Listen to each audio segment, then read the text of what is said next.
ইরানে চলমান বিক্ষোভকে ঘিরে আন্তর্জাতিক অঙ্গনে তৈরি হয়েছে নতুন উত্তেজনা। এই বিক্ষোভে সন্ত্রাসীদের সহায়তা দেওয়ার অভিযোগে ইসরায়েলের বিরুদ্ধে সরাসরি জাতিসংঘে অভিযোগ তুলেছে তেহরান। ইরানের পররাষ্ট্রমন্ত্রী আব্বাস আরাঘচি জাতিসংঘ মহাসচিব আন্তোনিও গুতেরেসকে জানিয়েছেন, ইরানের ভেতরে সন্ত্রাসীদের অর্থ, অস্ত্র ও সংগঠনে ইসরায়েল সহায়তা করছে। আরাঘচির দাবি, যুক্তরাষ্ট্রের সম্মতিতেই এই সহায়তা দেওয়া হচ্ছে। ইরানের পররাষ্ট্র মন্ত্রণালয় বলছে, বিক্ষোভের শুরুতে আন্দোলন ছিল শান্তিপূর্ণ, তবে সন্ত্রাসী তৎপরতা জড়িয়ে পড়ায় পরিস্থিতি ধীরে ধীরে সহিংস হয়ে ওঠে। ইরানের অভিযোগ, সন্ত্রাসীদের সংগঠিত ও সশস্ত্র করার ক্ষেত্রে ইসরায়েলের সরাসরি ভূমিকা রয়েছে।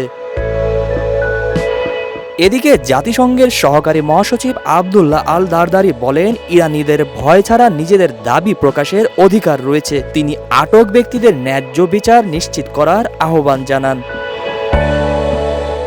জাতিসংঘ আরও বলেছে, ইরানে হওয়া সব মৃত্যুর ঘটনায় স্বচ্ছ ও স্বাধীন তদন্ত প্রয়োজন। উল্লেখ্য, গত ২৮ ডিসেম্বর ২০২৫ ইরানের মুদ্রা রিয়ালের বড় পতনের পর দেশ জুড়ে বিক্ষোভ শুরু হয়। মানবাধিকার সংস্থা HRAN জানিয়েছে, এ পর্যন্ত অন্তত ২৫৭১ জন নিহত হয়েছেন, যদিও ইরান সরকার নিহতের সংখ্যা প্রায় ২০০০ বলে স্বীকার করেছে। জাতিসংঘ বলছে, ইরান সংকটের সমাধান সংলাপ, কূটনীতি ও শান্তিপূর্ণ পথেই হওয়া উচিত। জহির রায়হান, দেশ রূপান্তর।